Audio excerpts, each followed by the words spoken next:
This is Lisa from Mobile Tech Review, and it's a camera day again today. Yay! This is the Sony Alpha a6000. This replaces the NEX line of compact mirrorless cameras, and a lot of improvements inside. Much smaller, obviously, than competing digital SLRs. We're going to look at it now.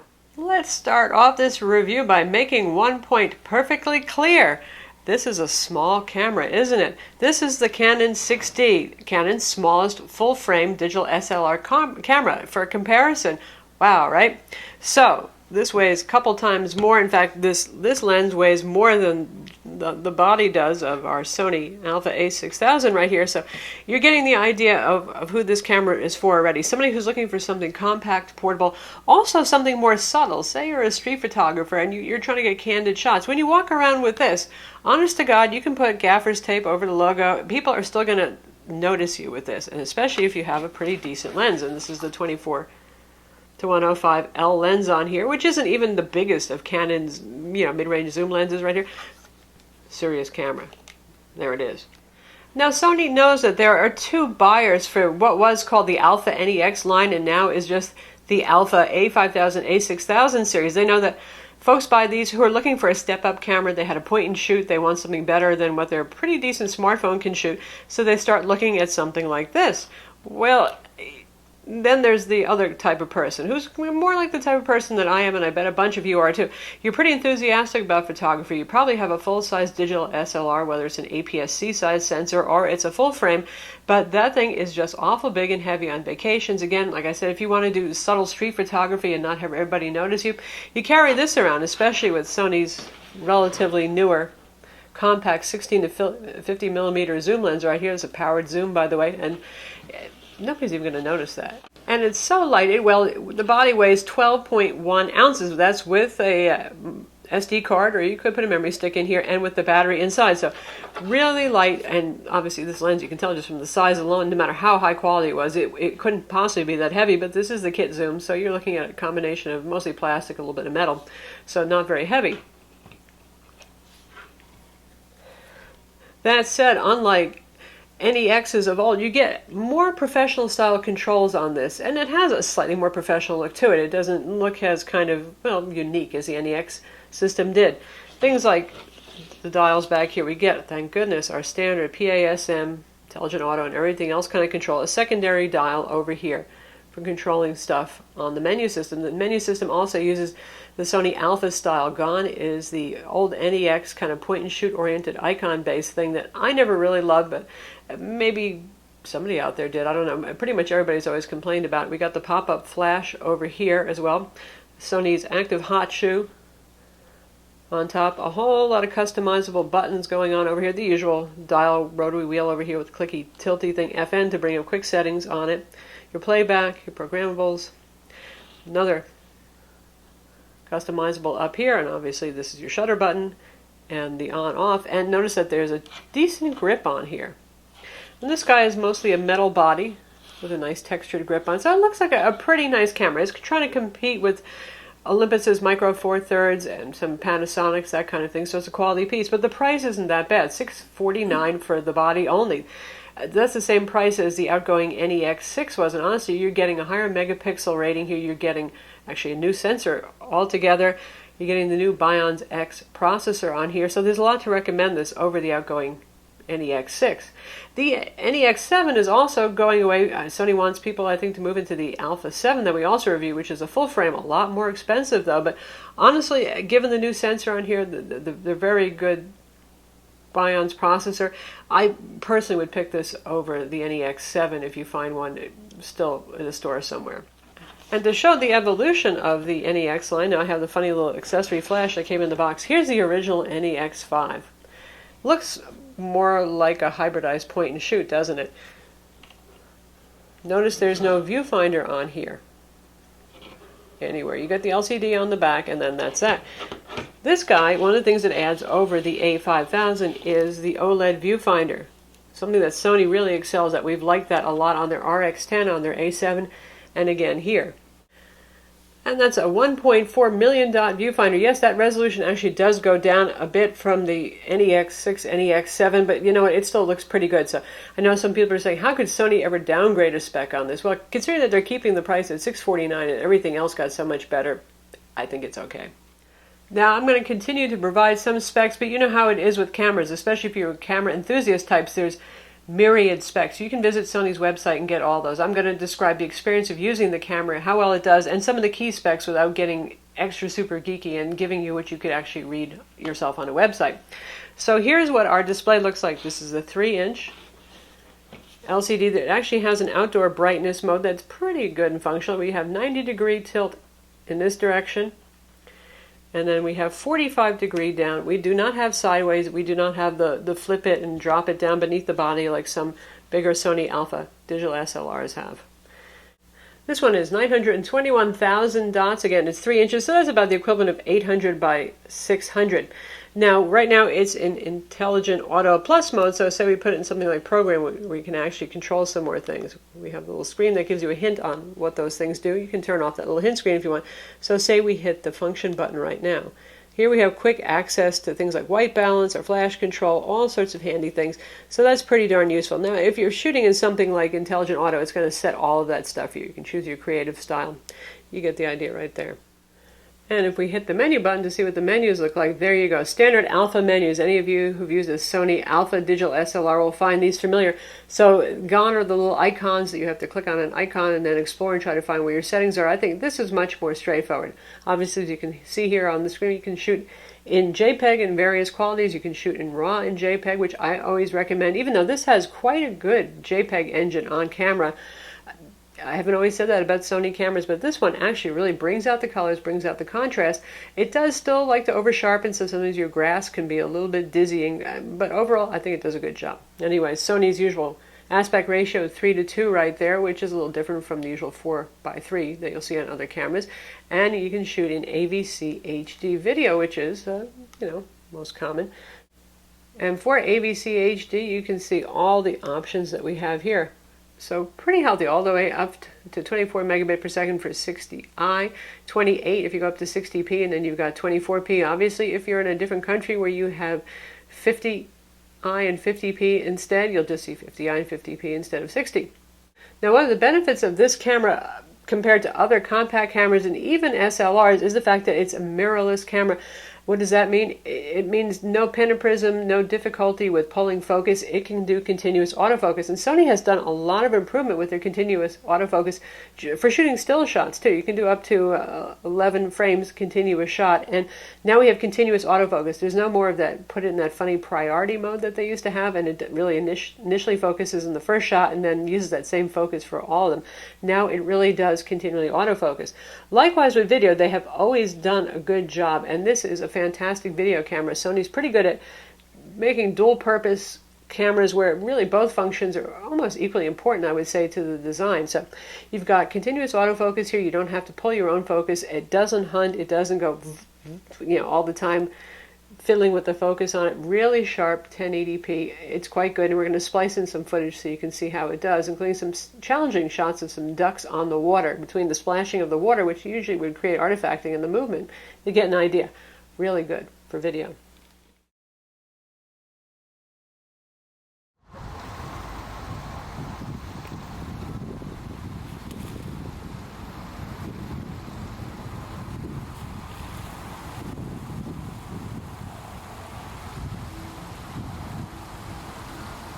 And speaking of video, as with Sony cameras, there's always a little red button to press. They have made it harder to press. I don't know if people accidentally were triggering it before, but it's kind of a little bit off angle over here, and you got to work a little hard to press it because it's kind of no longer sticking out anymore. You can shoot in any of the modes that you want, or you can actually put it in movie mode if you want, and then you can change all of your settings, your aperture, your shutter, that kind of thing. Now, when you're doing something like shooting video, you probably want to use a continuous aperture lens if you can. Obviously, the kit lens is a budget lens. That means the aperture varies depending on where you're zooming. See how it says 3.5 to 5.6 for your aperture? The aperture will change. 3.5 when it's at the wide angle, go up to 5.6 at telephoto. So for those of you who are not photo pros, that's how that works. So that means your exposure is changing. You might want to make adjustments when you're shooting video, and that's kind of not always the cool thing to do, right? So there are other lenses, obviously, that Sony makes. When the NEX first came out, it was a lens-poor device. That's not the case anymore. They have about 15 lenses or so that are E-mount lenses, and this uses Sony's E-mount lens. You can also use the new FE, full-frame E-mount lenses if you want. It's going to change the focal length even more. Talk about that a little bit later, too. But anyway, this is their step-up lens right here, and this is not too huge a lens. This is obviously constant aperture f4, 16 to 70 millimeters. So this is kind of equivalent to that Canon L f4 lens that I showed you, because if you do the conversion, this is an APS-C sensor, so that means 1.5 is the multiplication factor to get to your usual full frame or 35 millimeter measurement. This equals your 24 to 105 zoom lens. This is a Zeiss lens. It's got some nice metal in it. The quality feels good on it. And I know, it's a funny thing. There has been so much talk about this lens, whether it's worth the money, whether it's crap, whether it's any good. And honestly, going from the kit lens, and this is better than the average kit lens, wow, colors and contrast, noticeably better. And that is honestly the important thing. I know you guys obsess on MTF numbers and the resolution, how sharp it is, how many pixels, looking at things one-to-one. I mean, nobody looks at things one-to-one anymore. These things are way higher resolution than even 4K monitors when they shoot pictures. Don't do that, really. If it looks really sharp to your eye, that's probably less to do with the resolution, the resolving power of the lens, than the contrast that it's bringing, because contrast makes things look sharper. All of these lenses, even the kit lenses, are pretty darn sharp, and you can shoot really big enlargements and still have sharpness, so just keep that in mind. Anyway, really sharp after all that's said and done, especially in the center. Yes, the corners can get a little soft. Yes, there is some distortion. More and more with these cameras, digital cameras, we're seeing lenses that have compensation in the bodies for those things.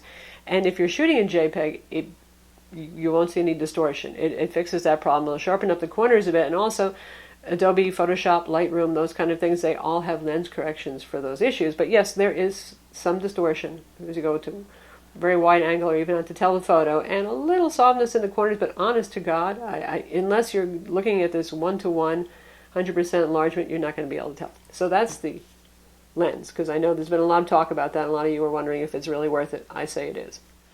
Now our kit lens here, it's pretty cool actually. You can get this body only. If you don't have this lens, and this lens has been bundled with some other NEXs, it's a good walk-around lens, the 16 to 50, which would convert up to a 3x zoom, starting at 24 millimeter and going out to about 75 or so. That's a pretty useful set of focal lengths, and it may not be the sharpest, it may not be the most contrasty and colorful, but it's actually surprisingly decent, especially if you're shooting around f8 or so. So I would recommend it if you don't have it already, because it makes the camera this small and this portable, and that's just darn crazy.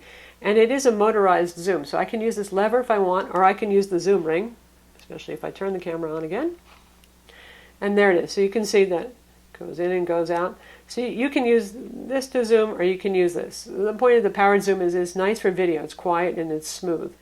Now, some places, like I think B&H is doing this. I know Best Buy is offering another bundle where you get the kit zoom lens here, which is actually in the box. It's the standard Sony kit. This is the ILC6000 camera. If it's a 6000L, it means there's a lens bundled inside the box. But they're also bundling this at a really attractive price, and you can see right here, this is the 55 to 210. Now this is your equivalent to basically a kit zoom, and you can see this, the aperture 4.5 to 6.3, which is about normal standard apertures that you're going to find on a kit lens.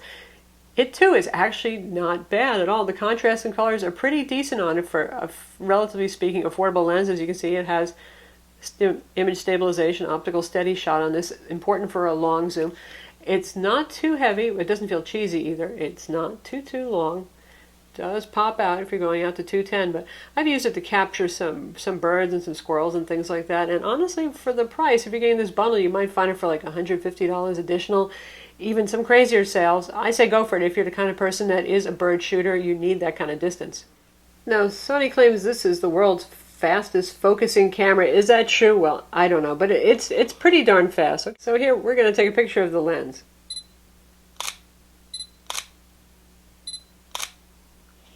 We're going to focus on something really close, which is the lens cap that's right over here, which you can do at wide angle. Yes, it's a fast focusing camera. 179 point autofocus. That's 179 point of phase detection. And what's important, the coverage is improved to 92% of the viewing area. It used to be 50% on our older NEXs, so more points where it can actually use the phase detection autofocus, and has 24-point traditional contrast detection also. So yes, it's fast. Again, you got continuous shooting on here as well. So it's a quick camera, and there's no lens hunting, which is nice too. I've had some older Sony Alphas and even some of my Canon not so great lenses, and boy, you can get some serious hunting going on. Even in low light, this is a pretty good focuser. It has that amber focus assist light, and I always find that turning that off on Sony cameras makes for better autofocusing. Go figure.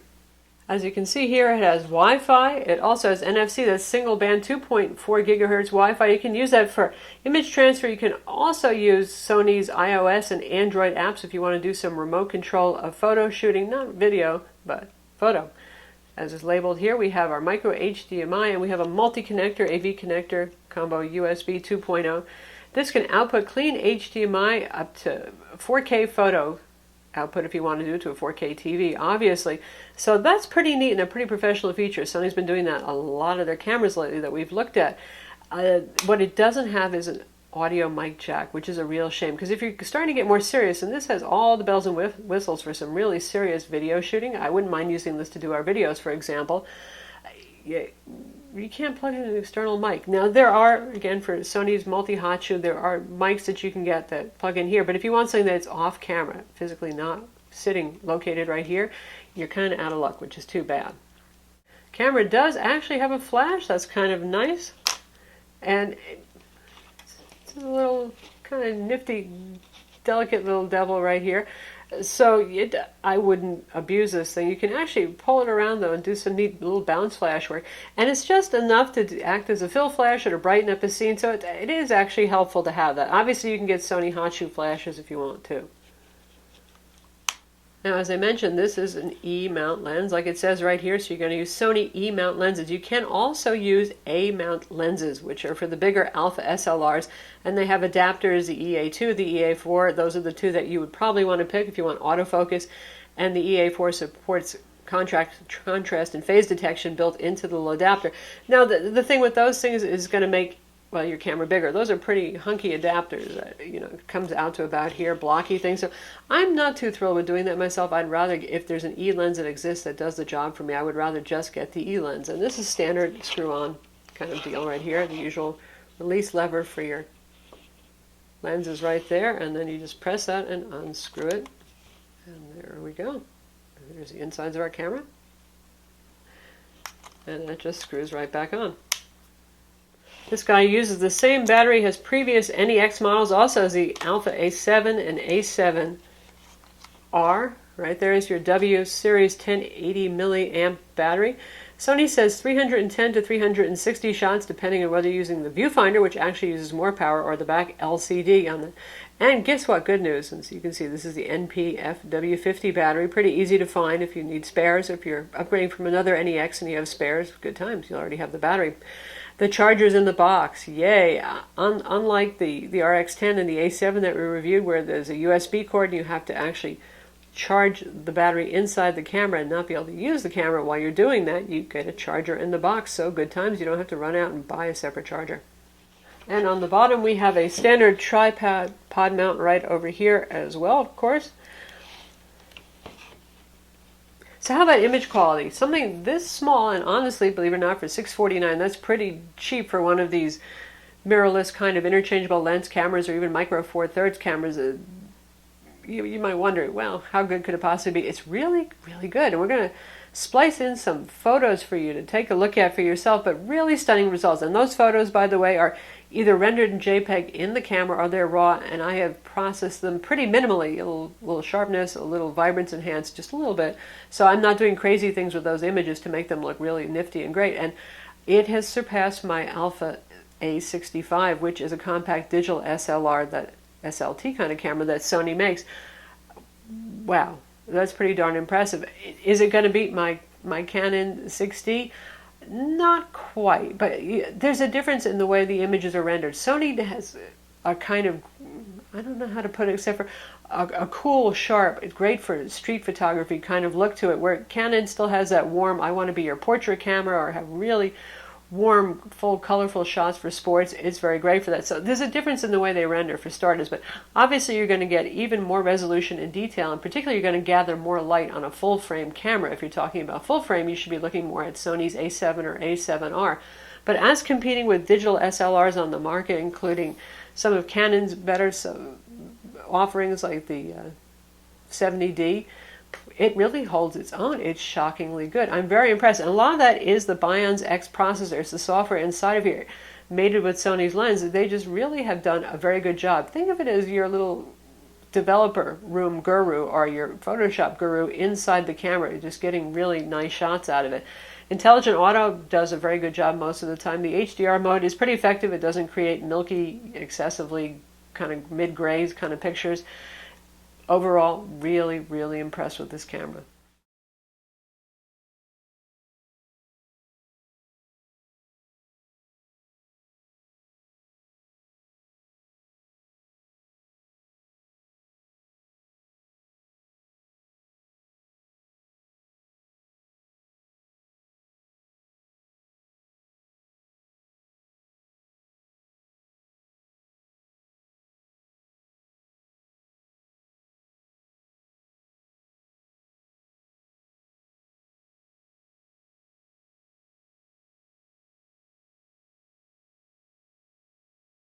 So that's the Sony Alpha a6000. It's available now. So is the a5000 for those of you who want a more consumer point-and-shoot kind of experience. But really, this is obviously more for the enthusiasts, the photo buffs, the people who already have a digital SLR, but they want something portable so they can take with them with a whole lot of bang for the buck. Really good image quality here. This is an easy one to recommend. I'm Lisa from Mobile Tech Review. Be sure to visit our website for the full written review, and don't forget to subscribe to our YouTube channel.